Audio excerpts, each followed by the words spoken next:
frog skeleton. Hi there and welcome to my channel. My name is Emma and I make videos on art, upcycling, and DIYs, so if that interests you, make sure you subscribe. I've been really into making polymer clay skeletons recently. So far I've made a snake, a seahorse, a fish, and now a frog skeleton. This skeleton has a little bit of a twist in the way that I'm displaying it because I made a shadow box that has its circulatory system on the outside, and then when you open it, it's the skeleton. I tried my best to break the process of how I made this frog down into shapes, so hopefully that helps you visualize how I made it. Let me know if it's helpful in the comments. But let's get right into the tutorial. First thing I did was find an old box that would be the correct proportions for a frog, where it's kind of like a square, but it's a little bit longer and it's got a nice lid. I then took a sheet of paper and traced the back of the box onto it so I knew what size I would need to make my frog. I pulled up a reference photo of a frog skeleton on my laptop and began to sketch out the shape, making sure it fit nicely in the box. I'll be tracing my frog onto a sheet of foil, and I'll be then putting my clay directly on the foil within the shape of the frog. This just makes my life a little bit easier because I can put the foil directly in the oven. I'll be using translucent Sculpting Primo for the entire frog. The first shape I'll be doing is this U shape at the top, followed by kind of almost a triangle shape that's going to go right in the middle. I'll be connecting those shapes with two little lines on each side of the triangle. I'll use this tool from Dollar Tree to blend in between all of my shapes and also to create some nostrils. I added two tiny lines to finalize the eyes before adding a big thick line for the backbone. To give it a little bit more texture, I'm using that same tool to indent lines. This will kind of be covered up, but the more detail and texture you can add, the better. Next, I sculpted 4 ribs that are going to kind of overlap right underneath the head, connecting into the backbone.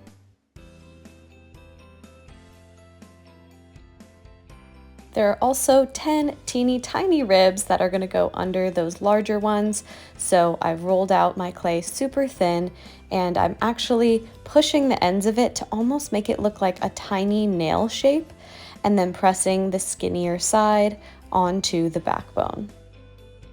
Next, there's a skinny, slightly triangular line that goes from thicker to thinner down to the very bottom of the frog. I sculpted a diamond shape and then I put that underneath that line.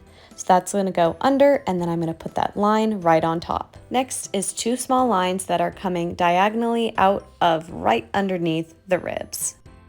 Then 2 longer lines that are going to make a triangle shape, going from those 2 short lines to the very bottom of the frog.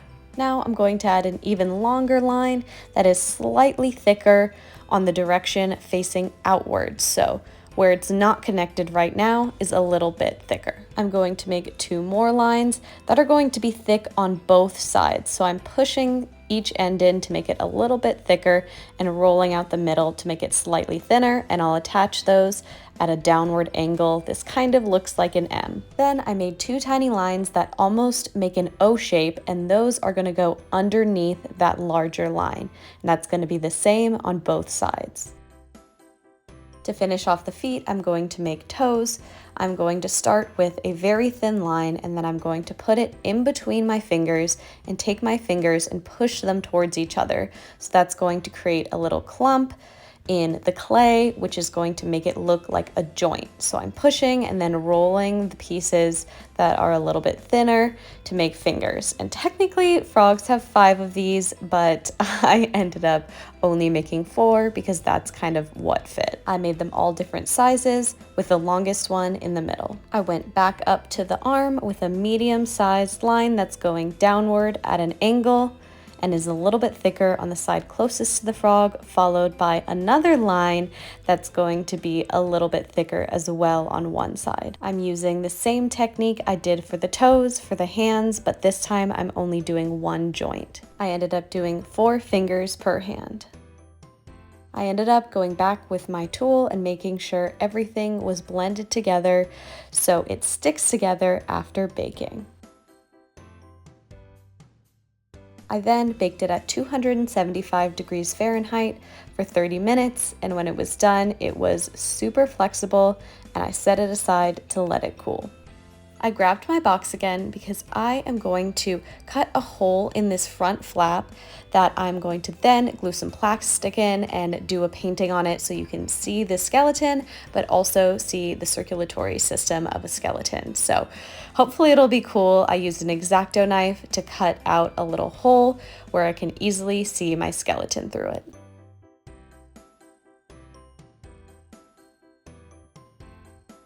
The plastic I'll be using is called acetate. Technically, it's upcycled because I get it in canvas packs from Michaels. It just comes with it, but if you want to get some new stuff, it is called acetate. I cut it to the correct size, set it aside, and made sure I painted my box black with acrylic paint. I then used some hot glue to glue my plastic to the inside of my box. And now I kind of have a shadow box. You could definitely leave it at that, but I will be taking it a step further. I used some hot glue to attach my frog to secure it in place while I paint my vein system. As I said, this step is totally optional. Most of my boxes do not have any sort of cover, but I used a super thin brush and acrylic paint to paint a heart and the circulatory system of a frog. It is by no means accurate, but I kind of just wanted to get the biggest lines to give the sort of medical illustration effect. I love how this project turned out, especially in person. Over camera, this looks kind of shiny and reflective, but it looks so cool in person. The skeleton is awesome, and I am so happy with how it turned out.